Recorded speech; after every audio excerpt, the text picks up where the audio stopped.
this is like a litre of coffee. So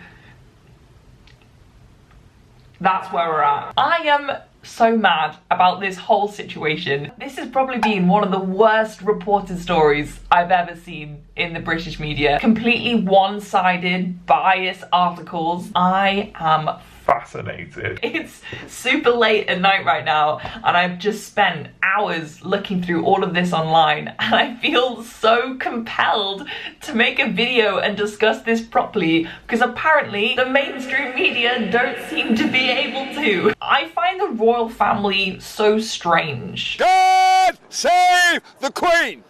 I love the royal family. I love the Queen. I think she's fantastic. She's a great figurehead for the country. But I find the concept of a royal family so far away from my everyday life and from society that when events like this happens, it kind of just reminds me how little we actually know about the monarchy and where they get their money from. I've now formed my own opinions on the whole situation.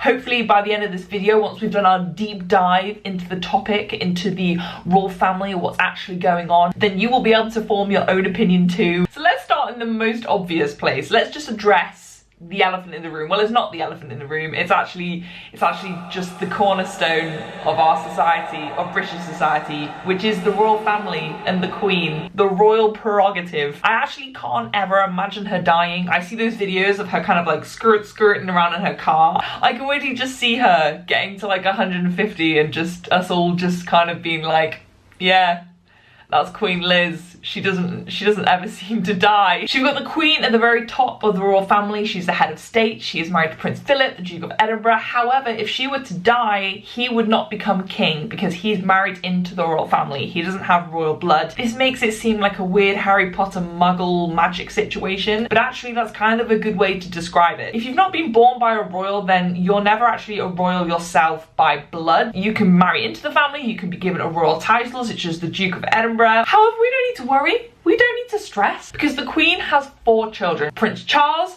Prince Anne, Prince Edward and Prince Andrew. So if the Queen were to die, Prince Charles would become King Charles and he would become the head of the state. Now Prince Charles has 2 children, one being Prince William, one being Prince Harry. Now Prince William is married to Catherine, they have 3 children, they have George, Louis and Charlotte, and then Prince Harry is married to Meghan Markle. They got married in 2018. Now because the way the line of succession works, Prince Harry is never really going to be king. It's going to keep carrying down Prince William's side. So that's the royal family. They are the key individuals we need for this story of events. So as you might have seen, whether it's been on your Twitter feed, whether it's all over the front pages, whether it's on every single second of the news on TV, because people can't seem to ever leave this story alone or ever seem to get this story right, the Duke and Duchess of Sussex, that being Harry and Meghan Markle, have decided to take a step back from being senior royals within the British royal family.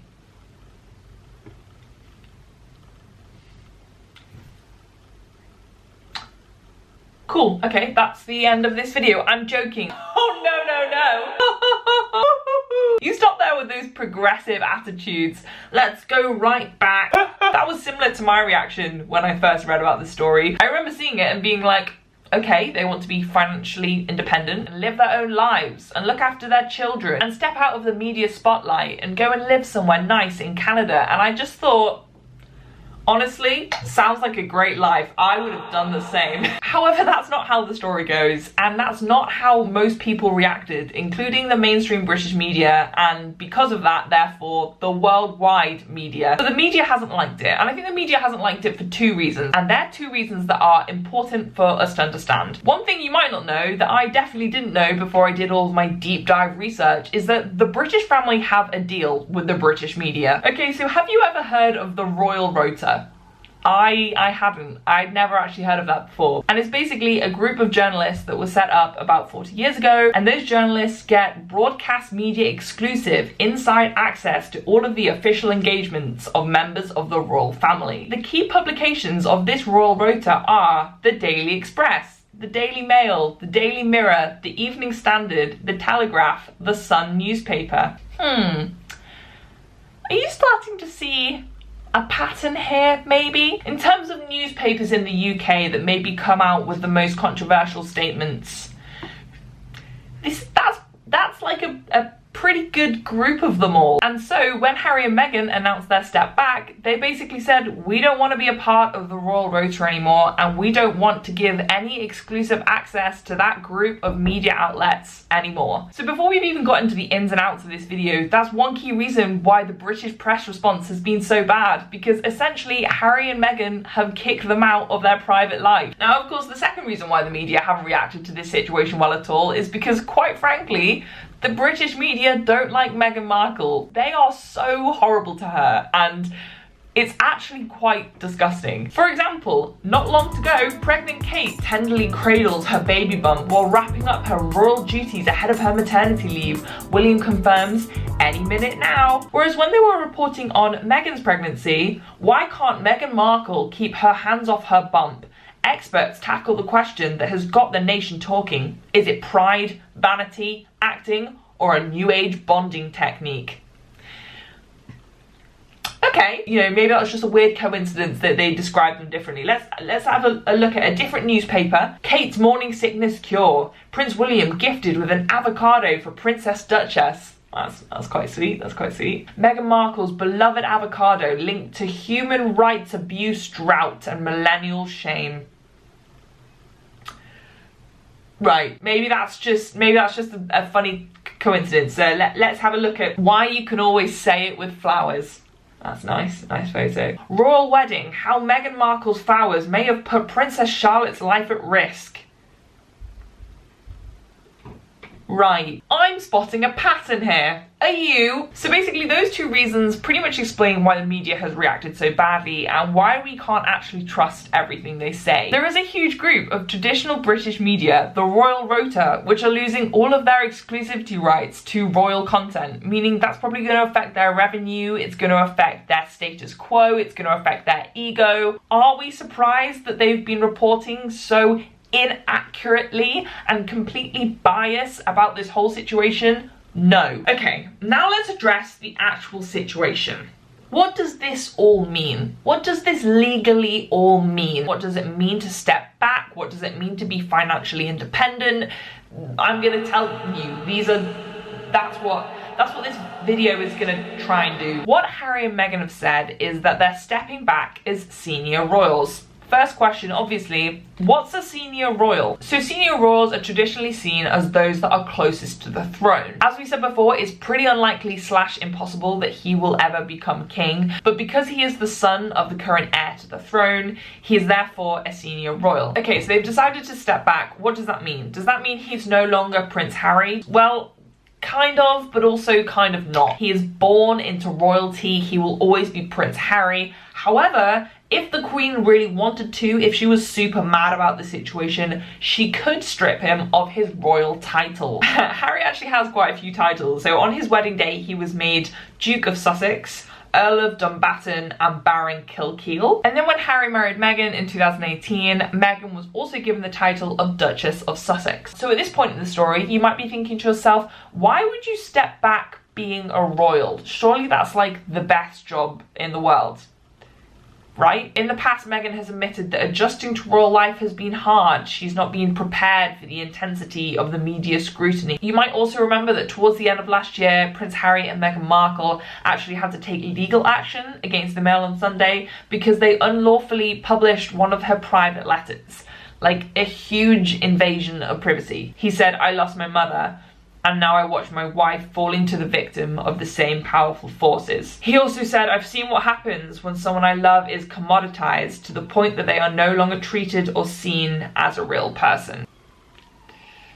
Now, once Harry and Meghan had made their announcement, one of the key topics, if not the main topic that the media have been disputing, is what will happen with the money. I will be honest, before I started doing a lot of this deep dive research, I actually didn't really know where the royal family got their money from, and I also didn't really know how much money they actually have. So I think one huge common misconception is that all of their money comes from the people of England, and like we are constantly taxed loads of money and that's what's paying for all of this. Which, yes, some of our money does go towards the royal family, but kind of nowhere near as much as I had personally previously thought. For example, only 5% of Harry and Meghan's income actually comes from the sovereign grant. I've heard your question, what on earth is the sovereign grant? So the sovereign grant is essentially what funds the royal family. So this year the sovereign grant was worth 84.2 million. And where does that come from? It comes from the Crown Estate. The Crown Estate is basically the royal portfolio of commercial properties. They will generate income for the royal family, that being the Crown Estate, and then the Crown Estate